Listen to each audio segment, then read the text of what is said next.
Kisah horor lemah layar part ke-1. Kisah dimulai dari Agus dan Ruslan. Mereka berdua adalah sahabat yang sama-sama pengangguran. Pada suatu hari, Agus dan Ruslan diajak bekerja sebagai kuli atau tepatnya kuli tambahan. Mereka diajak untuk mengerjakan sebuah proyek bendungan. Koco, kawan yang mereka kenal dari warung kopi, memang tidak banyak memberitahu soal pekerjaan ini, kecuali mereka butuh tenaga tambahan. Bahkan Koco tidak memberitahu bahwa Agus dan Ruslan nanti tidak akan tinggal di mes tempat para kuli resmi tinggal. Agus dan Ruslan hanya tahu bahwa mereka akan tinggal di rumah untuk menampung mereka selama mereka bekerja di tempat itu. Rumah yang akan mereka tempati itu adalah rumah gratis. Ruslan hanya menatap Agus. Bila ada yang gak beres dari suatu pekerjaan adalah sesuatu yang bau gratis. Agus nyengir, buang air saja bayar, ini tinggal di rumah orang masa gratis. Kalau nggak rumah setan, ya rumah orang nggak waras. Tapi di lain hal, Koco meyakinkan Agus bahwa rumah itu gratis karena sudah dibayar setahun penuh oleh pekerja sebelumnya dan sudah pamit pulang. Kenapa pamit pulang? Oh, nggak tahu. Katanya istrinya melahirkan. Katanya. Koco mengangkat bahu tanpa sadar bus memasuki daerah yang semakin malam semakin sepi dan sunyi. Teman kuli yang lainnya gimana? Mereka pulang, katanya nggak betah.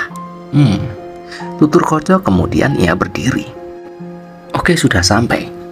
Ruslan dan Agus mengangkat tasnya, mengikuti Koco yang sudah melangkah turun. Pertama kali melihat desa itu, Agus hanya melihat sebuah desa biasa saja, tak ada yang aneh. Tidak ada yang aneh kecuali Koco. Koco menunjuk sesuatu, sebuah jalanan lurus setelah memasuki desa. Koco mengatakan, rumah yang nanti akan kalian tinggali lurus saja, nggak perlu belok-belok. Mudah kok posisinya, sahut Koco. Sebelum menyalakan sebatang rokok dan berjalan pergi ke sudut desa lain. Agus dan Ruslan hanya saling menatap bingung. Sebelum bersama, mereka pergi. Agus menelusuri jalan setapak. Gelap, tentu saja. Ruslan mengikuti dari belakang. Tidak ada bedanya sama jalanan di desa Agus. Hanya saja mungkin karena tempat asing, suasana begitu membuat mereka merinding. Mereka menyusuri jalan setapak. Kemudian mereka melewati sebuah kebun jati yang sangat lebat. Agus berjalan duluan, kemudian diikuti Ruslan yang ada di belakangnya. Setelah masuk dan menyusuri kebun jati, mereka melihat sebuah rumah yang ada di balik kebun jati itu. Rumah kayu berdiri sendiri dengan petromak yang sudah menyala. Pintunya terbuka, Agus mendekatinya. Gus, rumah setan Gus, rumah setan, ucap Ruslan. Iya, rumah siapa lagi kayak gini kalau nggak rumah setan, kata Agus menimpali. Tapi ia tetap mendekati pintu rumah dan mencium aroma makanan. Ruslan semakin yakin, sampai di dalam muncul si pemilik rumah. Oh, sudah datang ya, silahkan. Mata Agus bertemu dengan sosok wanita. Usianya mungkin lebih tua dari Agus. Sosoknya ramah. Ia mengaku saat Agus berdiri di depan pintu. Ia melewati Agus, Ruslan melangkah masuk, mengamati makanan yang tersaji di meja. Namun, Agus mengatakan secara tiba-tiba, saya mencium lemah layat dari makanan itu. Si wanita menoleh, menatap Agus. Ia tersenyum mengangguk. Sebelum pergi, Agus baru tahu ada rumah lebih besar tidak jauh dari tempat ia berdiri. Agus menutup pintu. Jangan dimakan, Rus, biarin aja, ucap Agus. Ia memandangi rumah besar di seberang jendela. Ruslan mendekati. Perasaan tadi nggak ada rumah itu di situ. Rumah demit, kata Agus tertawa, membuat Ruslan sangat kesal. Jadi Agus ini dia pernah belajar ilmu-ilmu. Jadi wajar kalau Agus ini tahu kalau ada yang nggak beres di rumah ini. Bukan rumah ini yang nggak beres, tapi tanah berdirinya rumah ini yang nggak beres. Agus mengatakan sesuatu, kalau rumah ini berdiri di atas tanah tumbal. Agus berdiri kemudian berkeliling rumah. Sebenarnya daripada rumah, tempat ini lebih terlihat seperti gubuk kayu reot. Hanya ada 2 kamar, yang satu dapur, selebihnya ruang tamu dan pekarangan. Namun, ada rumah yang lebih besar persis di depannya. Rumah itu bukan rumah demit seperti yang Agus katakan, namun rumah itu adalah rumah manusia. Agus pun mengatakan pada Ruslan agar tidak bertanya lagi. Perempuan itu tadi Gundik Cholo. Jadi Gundik Cholo itu adalah seorang wanita yang belajar ilmu sakti. Tugasnya menjaga dan ditugaskan oleh pemiliknya ke dia.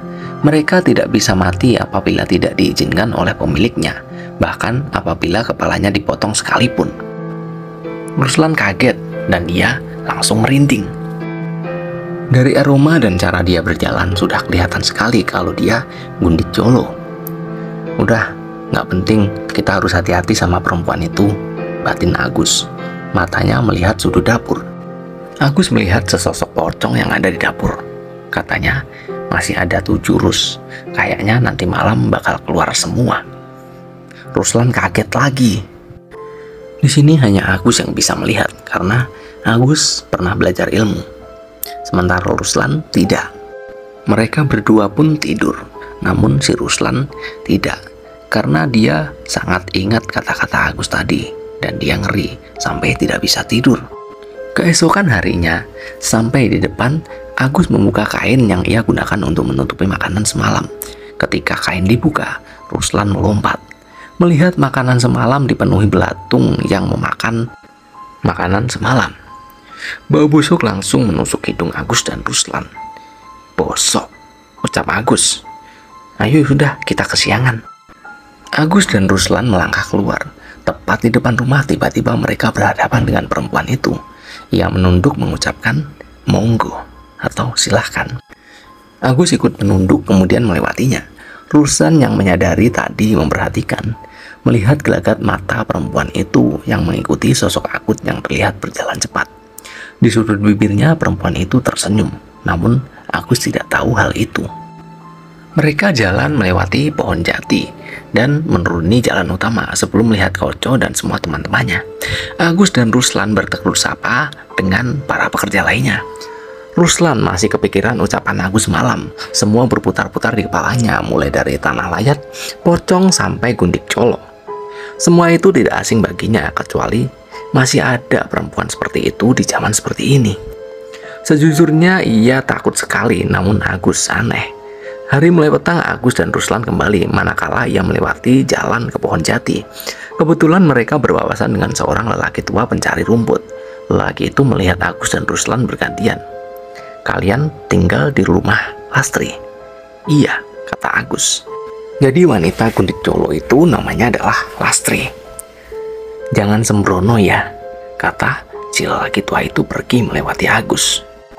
Mereka berdua pulang ke rumah sambil menatap rumah besar yang ada di depan rumah mereka. Ruslan mau mandi, kemudian ia masuk ke dalam kamar mandi. Alangkah kagetnya si Ruslan, dia melihat sesosok pocong yang ada di kamar mandi.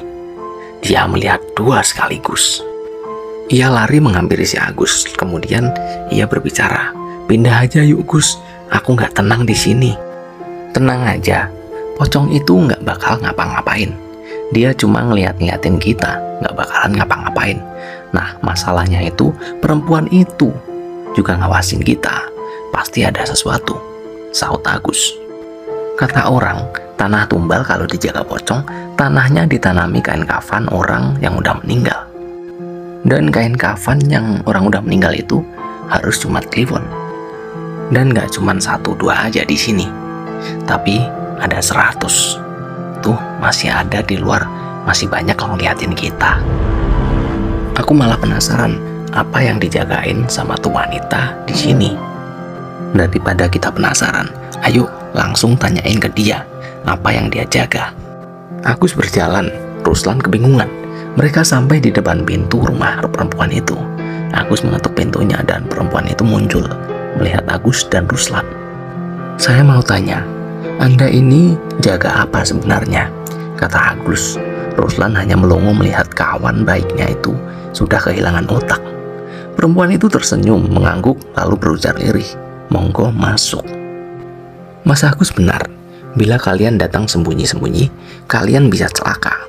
Loh, mbaknya tahu namanya Agus dari mana? Tanya Ruslan. Saya pun tahu nama Anda Ruslan. Perempuan itu meletakkan 2 gelas kopi. Tangannya begitu telaten, termasuk saat menghidangkan jajanan pasar itu. Ruslan tidak lagi berbicara, ia fokus pada ekspresi perempuan itu yang datar. Saya sudah sering melihat petaka dimulai dari ketidaktahuan dan rasa penasaran. Sejujurnya, hal itu memang bersifat lumrah dan dimiliki setiap manusia, termasuk Anda. Jadi, apakah semua sudah jelas, Mas Agus? Agus hanya diam, keningnya berkeringat. Ruslan baru menyadarinya. Agus tidak banyak bicara. Ia meraih segelas kopi, menyesapnya perlahan. Kemudian melirik Ruslan. Kopinya aman, Rus, diminum saja. Kemudian perlahan perempuan itu menengok pada arah Agus dan Ruslan. Kalian masih ingin tahu ada apa di sini?